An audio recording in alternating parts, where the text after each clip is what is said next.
The transport ship broke through the clouds of Station 7 and pressed her face against the small window like a child seeing snow for the first time. The station was massive. It floated in space like a city made of metal and light, spinning slowly against a background of distant stars. She had seen pictures during her training on Earth, but pictures could not capture the size of it. The station was home to over 2 million beings from across the galaxy, and somewhere inside it was the most famous military academy in known space. Was 19 years old. She had short black hair that she kept tied back and dark eyes that watched everything but revealed nothing. She was not tall, not short, not particularly strong-looking. If you saw her on a street inn, you would not look twice. This was exactly how she wanted it. The other humans on the transport were talking excitedly. There were 47 of them in total, the first class of humans ever accepted into the Galactic Combat Academy. They had been selected from millions of applicants. Scientists, soldiers, athletes, and scholars.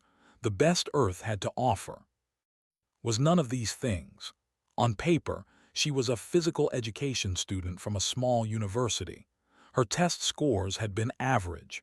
Her physical evaluations had been acceptable. The selection committee had nearly passed over her application entirely. But her grandmother had known people. Old people with old connections, people who owed favors that had been waiting decades to be collected. One phone call, and suddenly his application had moved to the top of the pile. She did not feel guilty about this. Her grandmother had told her that opportunity was like a door. It did not matter how the door opened. What mattered was what you did after you walked through it. Her grandmother was dead now, 2 years gone, but her voice still lived in his head, giving advice, asking questions, demanding better. The transport docked with a heavy metallic sound. The humans gathered their small bags of approved personal items and lined up at the exit. Was near the back. She preferred it there. The airlock opened, and they stepped into a wide corridor filled with beings that made breath catch in her throat. She had studied the species files, of course. She knew the names and basic biology of the major races in the Galactic Union, but knowing was different from seeing. A group of passed by. They were insect-like, with hard shells and multiple eyes that reflected the corridor lights. They moved with quick, sharp motions, and their mandibles clicked as they communicated. Behind them walked a. It was nearly 3 meters tall, with gray skin like stone and 4 arms that ended in hands the size of dinner plates. It wore the uniform of an instructor, and the other beings in the corridor moved aside to let it pass. Slithered along the walls, their serpentine bodies covered in scales that changed color with their moods. Their upper bodies were humanoid, with arms and faces that were almost beautiful, but their lower halves were long tails that could crush metal. And there were dozens of other species did not recognize. Some floated, some crawled, some walked on legs that bent in directions human legs could not bend. Among all of this, the humans looked small, fragile, ordinary. A young woman fell into step beside. She was taller, with a round face and bright eyes that seemed to find everything amusing. She said, "We're roommates apparently. You're right from." Nodded. "I'm from Seoul. Well, originally from, but I moved for university. Engineering, you." Physical education. Raised an eyebrow. "That's not what I expected. Most of the others are military or scientists." "I know." Waited for more explanation. When none came, she shrugged and kept talking. "Anyway, I read that the failure rate here is 70%. 70. Can you imagine? They accept you into this program, fly you across the galaxy, and then 7 out of 10 people get sent home." "I read that too. And we're the first humans, so everyone is watching us. If we fail, maybe they never accept humans again. No pressure, right?" They reached a large hall where all the new cadets were being gathered. The room was enormous, with ceilings so high that could not see where they ended. Hundreds of beings filled the space, arranged roughly by species. The humans were directed to a small section near the left side. A platform rose in the center of the hall and an old climbed onto it. His gray skin was covered in scars, and one of his 4 arms ended in a prosthetic that gleamed silver. When he spoke, his voice was deep and rough, like stones grinding together. I am senior instructor. I have trained warriors at this academy for 47 years. In that time, I have seen species rise and fall. I have seen empires crumble and new ones take their place. I have seen cadets arrive full of hope and leave broken. He paused, letting his words settle over the crowd. You are here because your species earned admission. The Galactic Union does not give gifts. Every species in this room proved their worth through conflict, through achievement, through contribution to the galaxy. But admission is not graduation. 70% of you will fail. This is not a threat or a challenge. It is simply mathematics. The training here is designed to push you beyond your limits. Some of you will find new limits. Most of you will find walls. Watched him carefully. He was not trying to scare them. He was telling the truth. There was a difference. Training begins tomorrow at dawn. You will be assigned to mixed species units. You will learn to fight alongside beings you have never seen before. You will learn to trust them with your lives, and they will learn to trust you, or you will fail.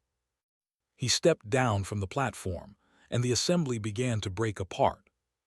Let out a long breath. Well, that was terrifying.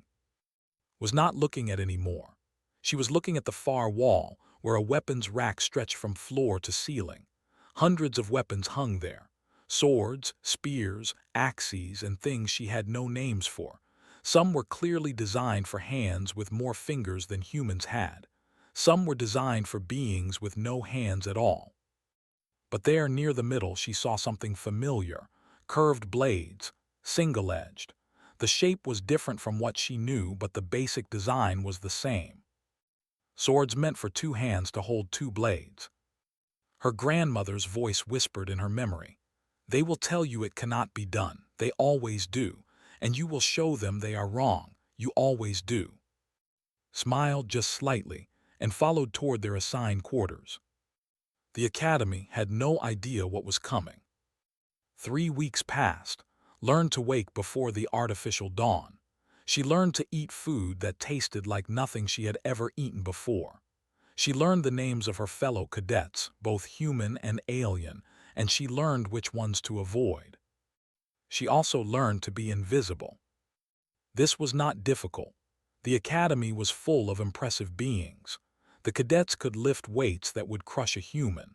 They could see in complete darkness and react faster than any human eye could follow. They were natural fighters, their bodies designed for combat over millions of years of evolution. Compared to them, humans were boring, average, forgettable.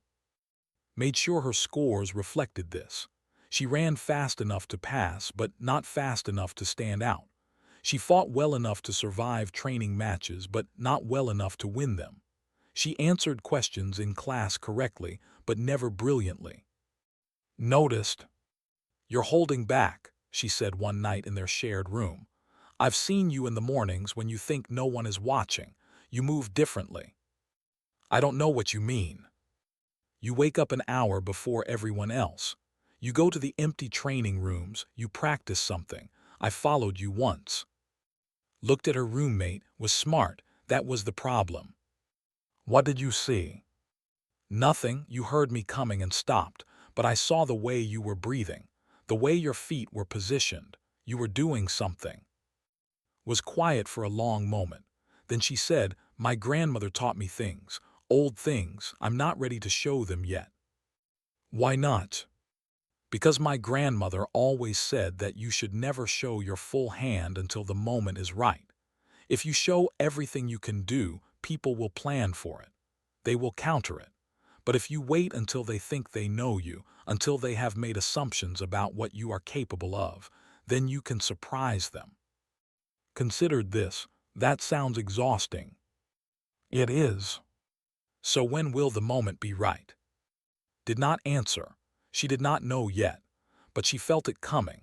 Something in the academy was building toward a moment when she would have to reveal what she really was. That moment came 3 days later. The class was combat theory, taught by Instructor. She was considered the greatest weapons master in the Academy's 3,000-year history. Her scales shifted between purple and gold, and her eyes were like liquid silver. When she moved, it was like watching water flow. The cadets sat in a semicircle around a central training area. Coiled in the middle, her tail wrapped beneath her like a living throne. "Today we discuss limitations," she said. Her voice was musical, almost hypnotic. "Every species has them. They are strong but slow. They are fast but fragile. They are flexible but tire quickly. Understanding limitations is the first step to understanding combat." She gestured, and a holographic display appeared in the air above her. It showed brain scans from dozens of different species. One limitation is shared by every known sentient species in the galaxy. It is called neural exclusivity. In simple terms, your brain cannot independently control two separate weapons in active combat. The display showed diagrams of neural pathways. Watched carefully. "You may hold two weapons," continued. "You may even swing them at the same time, but you cannot truly dual-wield. You cannot attack with one weapon while defending with another. You cannot aim at two separate targets. Your brain simply cannot do it. This is not a matter of training or practice. It is biology. It is physics. It is the fundamental nature of how sentient minds work." A cadet raised one of his 4 hands. "We have 4 arms. We can use 4 weapons." "Your brain coordinates your arms in pairs," explained. "Upper left and upper right work together. Lower left and lower right work together. You cannot separate them. Watch." She gestured again, and a training simulation appeared.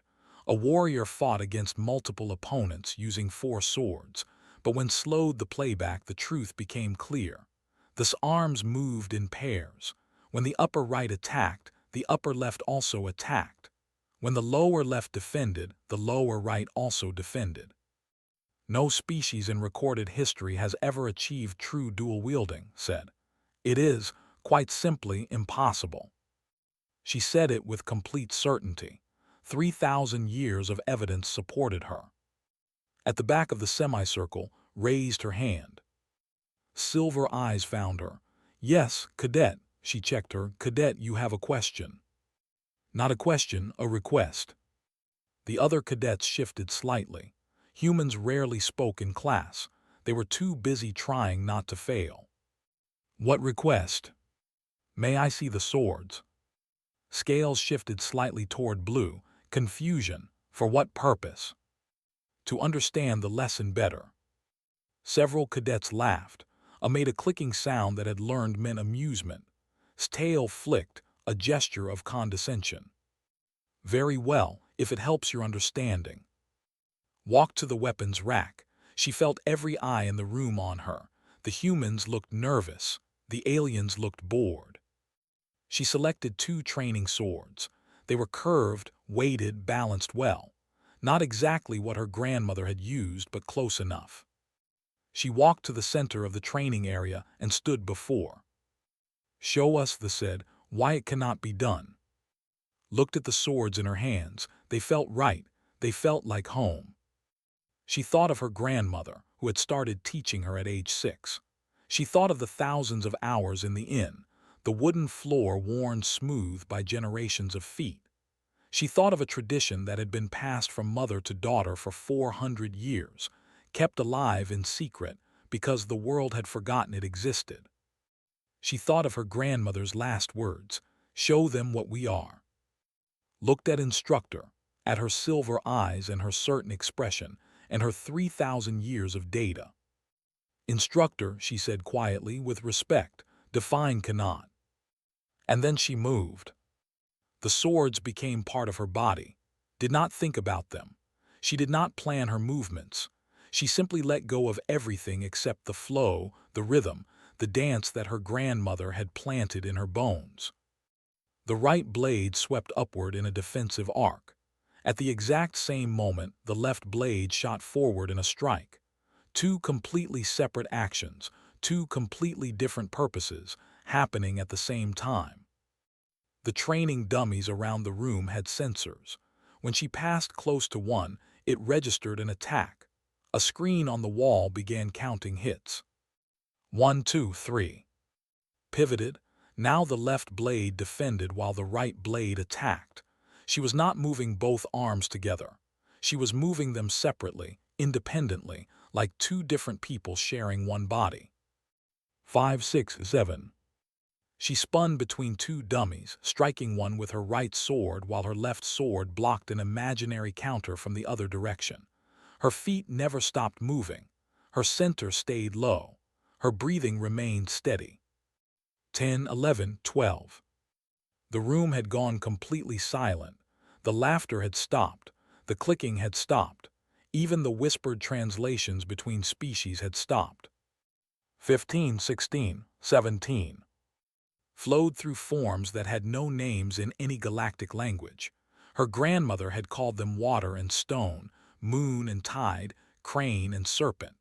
They were old, so old that their origins had been lost to history. All that remained was the movement itself, passed from teacher to student for generations. 20, 21, 22.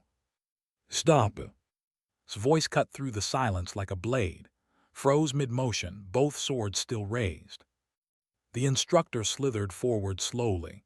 Her scales had shifted to deep crimson, a color had never seen on her before. According to the species files, crimson meant extreme agitation, shock, disbelief. What was that? Lowered her swords. It is called twin sword technique. In my language, it means two swords. That is not possible. And yet, circled her. The instructor's scales held sensors that could read muscle tension, heart rate, brain activity. She was scanning, trying to understand what she had just witnessed. Your species has been spacefaring for less than 2 centuries. You are primitive compared to races that have evolved for millions of years. You should not be able to do what you just did. Kept her voice calm and respectful. We are not primitive, instructor. We are different. Our brains evolved in a different way for different reasons. We can separate the work of our left and right sides. Many humans can do this. Musicians on my planet do it every day when they play instruments. They read music with their eyes, play different notes with each hand, and press pedals with their feet, all at the same time, all independently. But in combat is just another form of coordination. My grandmother understood this.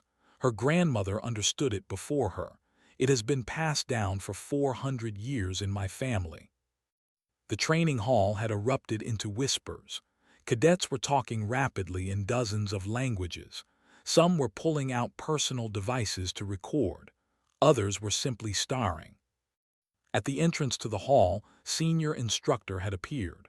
No one had seen him arrive. His face showed no expression, but his 4 eyes were fixed on with an intensity that made her skin prickle. He said, "My office, bring the human." Did not argue. She gestured for to follow, and the 3 of them left the training hall in silence. As they walked, caught a glimpse of in the crowd. Her roommate's eyes were wide, her mouth hanging open. She looked like she wanted to say something but could not find words.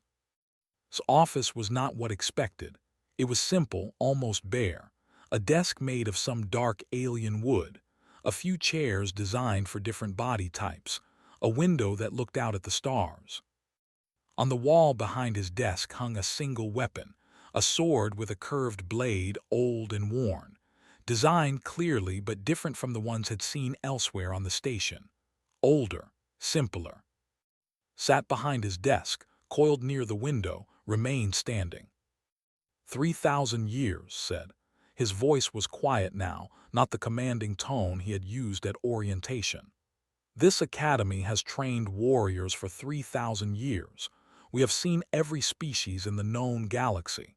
We have studied every fighting style, every technique, every biological advantage and disadvantage. He paused. We have never seen anything like what you did today." Said nothing, she waited. The neural exclusivity barrier is not just a theory. It has been tested, measured, proven across hundreds of species and billions of individuals. No brain, regardless of evolution or training, can independently coordinate two weapons in combat. The processing required simply exceeds what organic neural tissue can achieve. And yet I did it. Yes, you did, leaned forward. Which means one of two things. Either our 3,000 years of research is wrong, or humans are fundamentally different from every other species we have encountered. "I cannot speak for all humans," said carefully, "but I know that the ability exists. I have it. Others in my family had it. My grandmother believed that many humans could learn it if they were taught properly." Spoke from near the window. "You said your grandmother taught you. Who was she?" Thought about how to answer. The truth was complicated. Her grandmother had been many things: a teacher, a keeper of secrets, a woman who had spent her entire life preserving something the world had forgotten. Her name was. She was the last master of an old fighting style. She trained me from the time I was 6 years old until she died 2 years ago. On her deathbed, she told me to take what she had taught me to the stars, to show them what humans are. She paused. I think this is what she meant. The room was silent for a long moment, then reached into his desk and pulled out a small device. "We will need to test you properly. Full combat simulation, maximum difficulty. We need to understand if what you did was a trick, a fluke, or something real. And if it is real." His 4 eyes met hers. "Then everything we know about combat is about to change." The news spread through the academy like fire in dry grass. By evening, every being on Station 7 knew about the human who had done the impossible. By morning, requests for information had come from 17 different planetary governments, 4 military commands, and the Galactic Union Science Council itself. Spent the night before her test alone on the observation deck, watching stars she could not name. Found her there near midnight. Her roommate sat down beside her without speaking. For a long time, they just watched the stars together. "You've been hiding this for 3 weeks, finally said. 3 weeks of pretending to be average. 3 weeks of watching everyone underestimate you. Why?" "I told you. My grandmother always said not to show your full hand until the moment is right." "But why today? Why in the middle of a class? You could have talked to the instructors privately. You could have demonstrated in a smaller setting. Instead, you did it in front of everyone." Considered the question. She had asked herself the same thing. Because said it was impossible. She said it with such certainty. 3,000 years of data. No species has ever done it, cannot be done. She turned to look at. "On Earth, people told my grandmother the same thing. They said her art was dead. They said no one could really fight with 2 swords. They said she was foolish for believing in old stories. She spent 60 years proving them wrong, 1 student at a time." So it was about pride. No, it was about truth. If I had stayed quiet, the lie would have continued. Every species in the galaxy would keep believing that dual-wielding is impossible. Every human cadet who came after me would be taught that their brains cannot do something that I know they can do. I could not let that happen. Nodded slowly. "So what happens tomorrow?" "They test me. Full combat simulation. If I pass, everything changes. If I fail, I go home and humans are probably banned from the academy forever." "No pressure." Almost smiled. "No pressure." They sat in silence for a while longer, then asked, "Can you teach me?" "What?" "The dual-wielding. Can you teach me? I'm not a fighter. I'm an engineer. But if humans can do this thing that no other species can do, I want to understand how.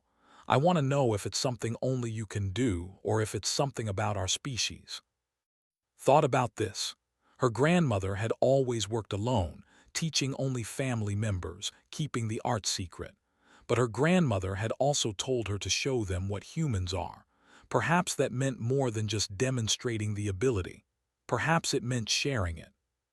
"If I survive tomorrow," said, "I will try to teach you." The test was scheduled for midday. By the time arrived at the combat arena, it was packed with spectators. Cadets filled the lower seats. Instructors occupied the upper levels.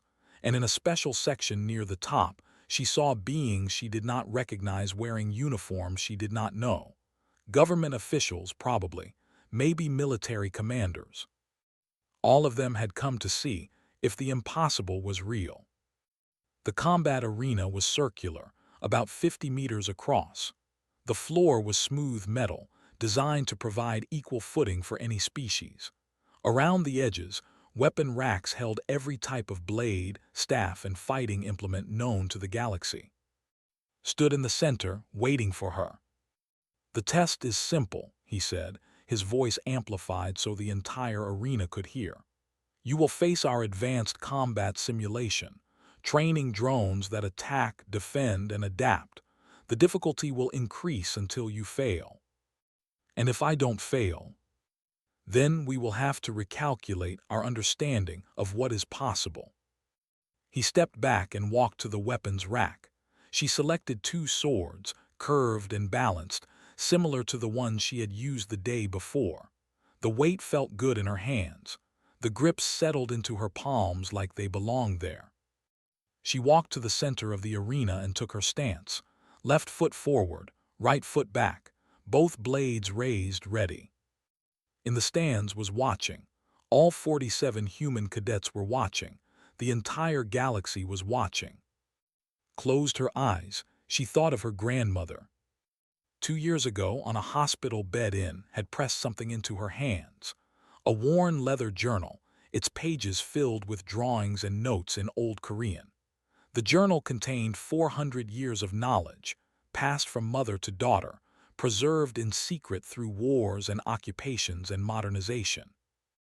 "Our family has kept this art alive for 400 years, the old woman had whispered. Her voice had been weak, but her eyes had been fierce. "Waiting for when it would matter, take it to the stars, show them what we are." Had promised. And now, standing in the center of an arena filled with beings from across the galaxy, she intended to keep that promise. A tone sounded. The first wave of drones rose from panels in the floor. Opened her eyes and smiled. The drones attacked. There were 5 of them in the first wave, fast-moving spheres with training weapons attached. They came from different directions, testing her reactions. Moved. Her right sword intercepted the first drone's attack while her left sword struck at the second drone's approach. At the same time, her feet shifted, her body turned, and she flowed out of the path of the third drone's weapon. 2 more drones came from behind. She did not see them, but she felt them, sensed their approach through the vibrations in the floor and the displacement of air. Her left arm swept back in a defensive arc while her right arm completed its forward strike. 3 drones down, 2 remaining. They circled her, their AI processing what they had seen, adapting. Did not give them time to adapt. She lunged forward, both blades moving in different patterns. The right traced a figure 8 while the left swept in a wide horizontal arc. The final 2 drones fell. First wave complete. The crowd was silent. The second wave rose, 10 drones this time, faster, smarter.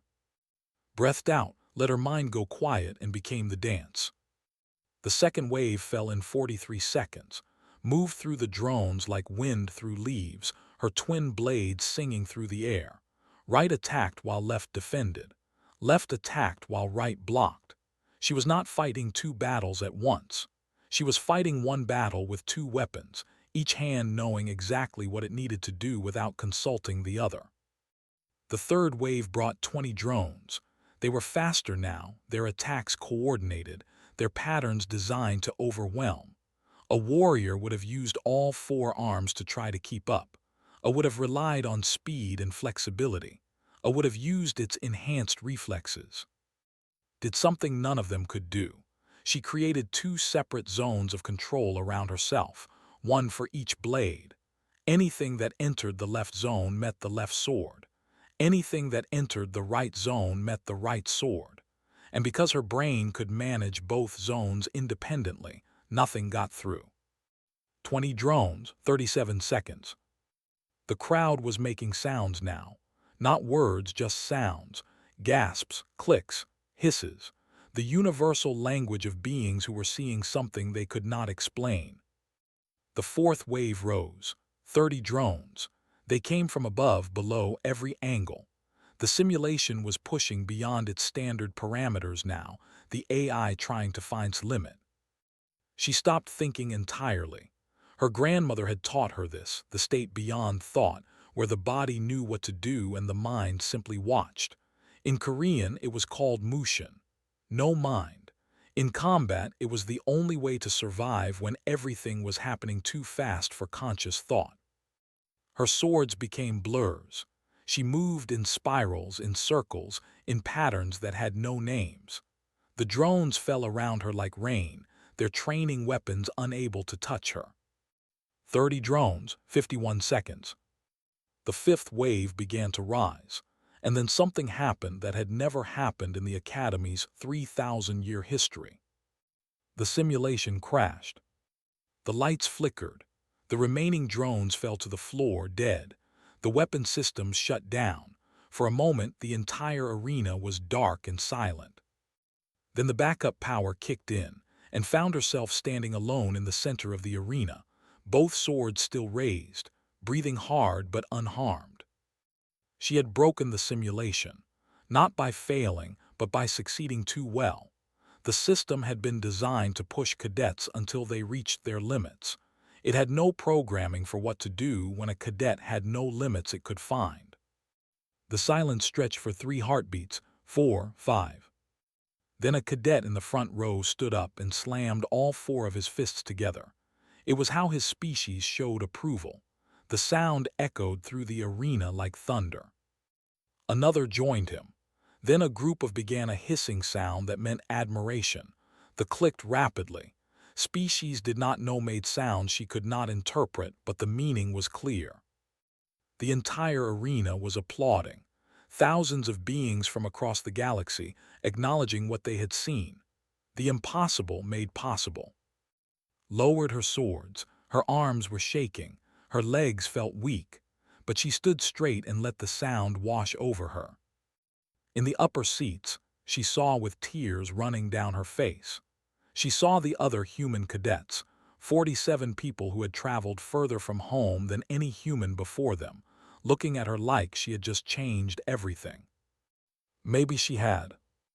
Appeared beside her. The old's face showed something it had not shown before, respect, maybe even wonder. In 3,000 years, he said, his voice quiet enough that only she could hear, no cadet has ever crashed a combat simulation. The system is designed to be unbeatable. It is meant to find every fighter's breaking point. It found mine, said. I was getting tired. You were getting tired on the 5th wave. Most cadets do not survive the 2nd. He studied her for a long moment. Then he said, the Council of Instructors has been watching. They have a proposal for you. What kind of proposal? They want you to teach. Blinked, I am a first-year cadet. I have been here for 3 weeks. You are also the only being in known space who can do what you just did. We need to understand it. We need to know if it can be learned, if other humans have this ability, if the technique can be adapted for other species. He paused. We are offering you a position, provisional instructor. You would continue your own training, but you would also teach what you know. Thought about her grandmother. Had spent 60 years teaching in a small inn, passing her knowledge to one student at a time. She had never sought fame or recognition. She had simply kept the art alive, waiting for the day when it would matter. This was that day. I have one condition, said. Name it. Every human cadet gets the chance to learn, not just me, all 47 of us, and any humans who come after. 4 eyes studied her. You believe they can all do this, what you did. Remembered what it said on the observation deck. If humans can do this thing that no other species can do, I want to understand how. I believe we should find out. My grandmother taught me that the ability is not rare among humans. It just needs to be trained. We have been doing this for thousands of years in different ways. Musicians, artists, craftspeople. We just never applied it to combat because we never knew we needed to. She looked around the arena, at the thousands of beings who were still watching, still processing what they had seen. Humans have been in space for less than 2 centuries. We are new to the galaxy. We are small and fragile, and we do not have 4 arms or scales that change color or eyes that see in darkness. But we have this. We can do what no other species can do. And if that ability can be taught, if it can spread, then maybe we are not as fragile as everyone thinks. Was silent for a long moment, then slowly he nodded. Instructor will work with you to develop a training program. You will begin with your fellow humans. If the ability can be taught, we will expand from there. He turned to leave, then stopped. Your grandmother, what was her name? She trained you well. The galaxy owes her a debt it did not know it owed. He walked away and was alone in the center of the arena. The crowd was beginning to leave, the spectacle over. But the conversations would continue for years. The questions would multiply. The research would begin. Everything was about to change. Pushed through the crowd and threw her arms around. You did it. You actually did it. You broke their simulation. You broke their entire understanding of how brains work. Hugged her back. She was exhausted. She was shaking, but she was also smiling. My grandmother always said that humans do their best work when someone tells us we cannot do something. What do you mean? Stepped back and looked at her roommate, at her fellow cadets, at the vast arena that had just witnessed the impossible. She said that we have always been like this. When the world said we could not fly, we built airplanes. When they said we could not reach the moon, we built rockets. When they said we could not survive in space, we built stations. Humans do not accept cannot. We treat it as a challenge. She looked down at the twin swords still in her hands. Instructor said no species can dual-wield. She was certain. 3,000 years of data, every species in the galaxy. Smiled. She forgot to ask the humans,